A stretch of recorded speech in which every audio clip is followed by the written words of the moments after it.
સિંહુજથી ઘાસ આવ્યું છે અને પૂરા મોકલી આપેલા છે એમણે સિંહુજથી અરુણભાઈ પ્રજાપતિ, જેઓ સિંહુજના રહેવાસી છે અને એમણે અચાનક જ કોઈ પણ ફોન કર્યા વગર, કોન્ટેક્ટ કર્યા વગર ડાયરેક્ટ જ આપણે એડ્રેસ ઉપર એમણે મોકલી આપ્યું છે. તો અરુણભાઈનો ખૂબ ખૂબ આભાર, થેન્ક યુ સો મચ. અને જે દર્શક મિત્રો છે એ બધાને મારે એક નમ્ર વિનંતી છે, તમે આ બેકગ્રાઉન્ડની અંદર તમે જોઈ શકો છો આપણી પાસે ગોડાઉનની પૂરતી વ્યવસ્થા નથી. એના કારણે આપણે અહીંયા ગંજી કરેલી છે અને તાડપત્રીથી બધું ઘાસ સ્ટોક કરેલું છે. બીજું પણ ઘાસ આપણે હજી સ્ટોકમાં ગોઠવવાનું અને તાડપત્રી લગાવવાની બાકી છે.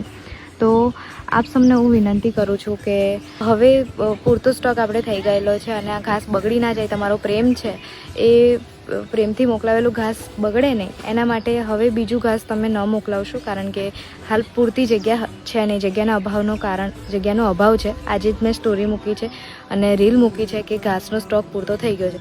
હવે તમને એક વિનંતી કરું છું કે તમે તમારી આસપાસની કોઈ એવી ગૌશાળાઓ છે જ્યાં નીડ છે ને ત્યાં સ્ટોક નથી થયો, એવી જગ્યાએ તમે સહયોગ આપશો તો બહુ સારું રહેશે. થેન્ક યુ સો મચ તમારા બધાના પ્રેમનો. આવો પ્રેમ આપતા રહેજો અને thank you so much Arunbhai, તમે આ ઘાસચારો મોકલાવ્યો. તમે જલ્દીથી વિઝિટ કરો. જય ગૌ માતા, જય શ્રી કૃષ્ણ.